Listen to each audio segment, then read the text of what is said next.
Ayan guys, masyado po nga yan. Hindi po tayo makapagbukas ng upay. Ayan po, nagluto po ako ng ng Ayan po, noodles. sakto-sakto. Baling kasarap po niyang aking niluluto. 10 pesos lang po yan sa Sobrang akin. sarap po, tsaka sarap po ng ginawa kong 20 gatas. pesos. Baling kasarap po niyang atiyan niyo po ako sa FB, YouTube channel. TikTok po, mas masarap po niya. Baling kasarap po niyan. Sa totoo lang po, Gatas na may yelo. mas maganda po. Tapos bili po tayo kay Kabadis. Ako din po, nagtitinda po ko ng ukay-ukay, sapatos. Makikita nyo na lang po. Ano po talaga, baling ganda po Sige talaga. po guys. Bye-bye guys. Ganda po Ako ng nga po pala, nagtitinda din po ng mga kung ano-ano. Masarap po ang aking niluluto at ginagawa. Baling kasarap po. Sa po kay Siliw. Ay, ako nga po pala. Gala-gala po. Binili ko po yan sa Dali, yung kung niluluto ko. 10 pesos po, 20 pesos po ang dalawa. Sa Bali TikTok sarap po, at FB spicy. Messenger. Add nyo po ako. Tapos punta po Yan po, ulit sa masyadong FB. kumukulo na po siya. I-add nyo po si Miko. Si Kabadis. Kumukulo na po. Nagtitinda po yung mga chicken pop. Ng... Bali sarap po guys. Mga ano ganun. Kumukulo na po siya. Sige po, maraming salamat po guys. Chowpan po sa plaza. Punta po kayo doon. Nandun din po ako. Ako naman po, ang tinitinda ko ay ukay-ukay, sapatos, tsinelas, na mga pang-basketball, kahit hindi pang-basketball ang tinitinda ko. Nagtitinda din ako ng mga damit at ukay-ukay. Yan po, ano nga po pala, ngayon po, panahon nga po pala ngayon ay umuulan at hindi po ako makapagbukas ng ukay-ukay. Malapit na nga po pala kasi ang birthday ko. Ako po ay magpapasalamat po kay Kuya Miko. Kuya Miko, maraming salamat po sa binigay niya sa spaghetti. Okay guys, kaya po yung libre sa Dali. Noon una po nagbukas ng Dali. Ganyan po mga ginagawa. And then kumuha po ako sa rep ng yelo. Na ilalagay ko nga po sa gatas. Dala-dala ko po pala yung gatas ng kapatid ko. Ayan po, kumuha nga po pala ako ng asukal. Maganda din po yan. Maganda po yan. Minsan po ako maggatas ng madalasan na po ako maggatas. Madalasan din po ako magluto ng noodles. Kasi nga daw po, hindi daw po yan mastansya. Hindi daw po kasi gulay yan. Ako po, sa maghapon po, hindi kumakain ng kanin. Tsaka po na po, pag hindi po gusto ng ulam. Ayan po yung mga ginawa ko. Panoodin nyo na lang po. Masarap naman po. Ako nga po ulit nagpapasalamat sa mga taong mga bumibili sa akin. Sa ukay-ukay.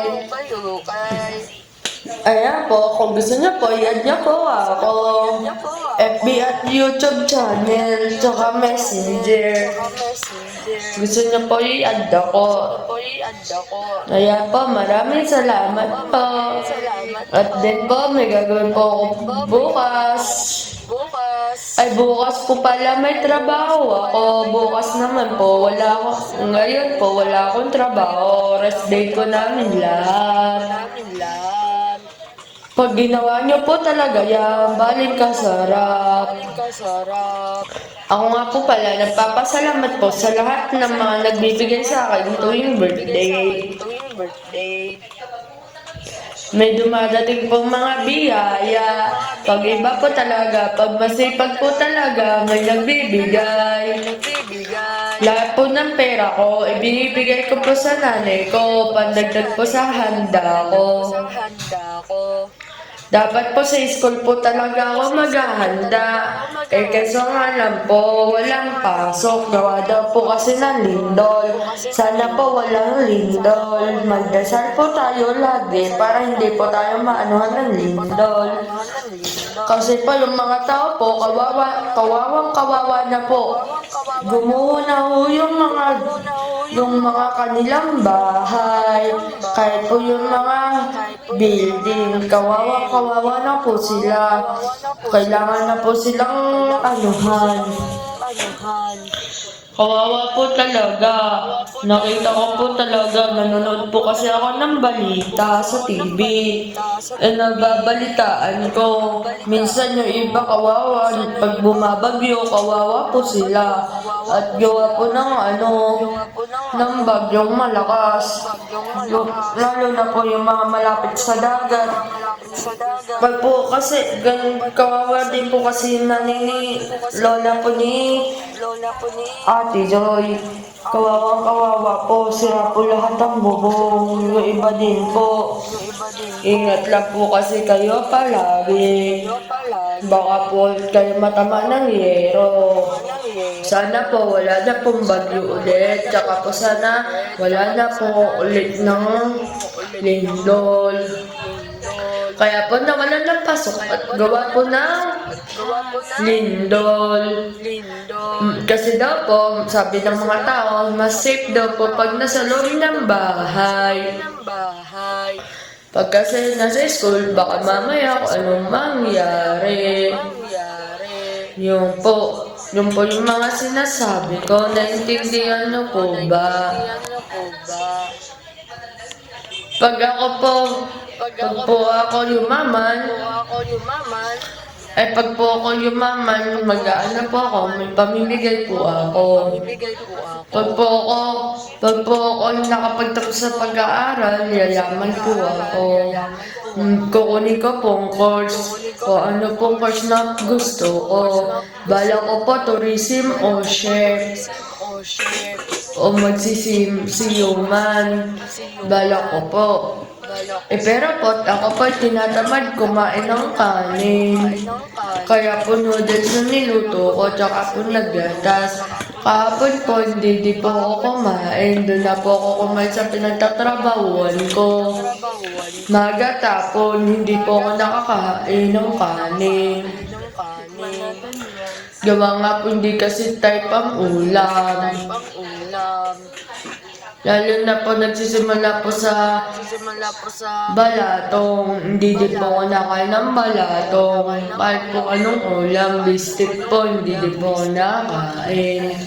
Nakakatamad po kasi. Di ko di po kasi gusto ang balatong. Mas gusto ko po ang ibang ulam kaysa po sa balatong. Okay lang po ang kalabasa kasi pampaliwanag ng mata. Pampalakas ng system. Ayan po. Ganyan na po ako ngayon. Nagsisimula na po ulit ako sa vlog. Dati po, nagbablog din po ako. Ganyan po, nagsisimula na ulit ako sa pagbablog. Maganda din kasi po pag nag-vlog kayo. Malaki din po ang mapepera nyo pag nag-vlog kayo. Ayan po, hi guys, babag na po. Huwag nyo po akong kakalimutan. Bahala na po kayo kung gusto nyo po ako i-add sa YouTube channel at FB channel at Messenger channel kung gusto nyo po talaga akong i-add. Ayan po. Yan po kung ano po na sinasabi ko ngayon. Tama na lang po tayo. Oo nga. Guys. Madami na po pala ako sasabihin sa inyo. Bye.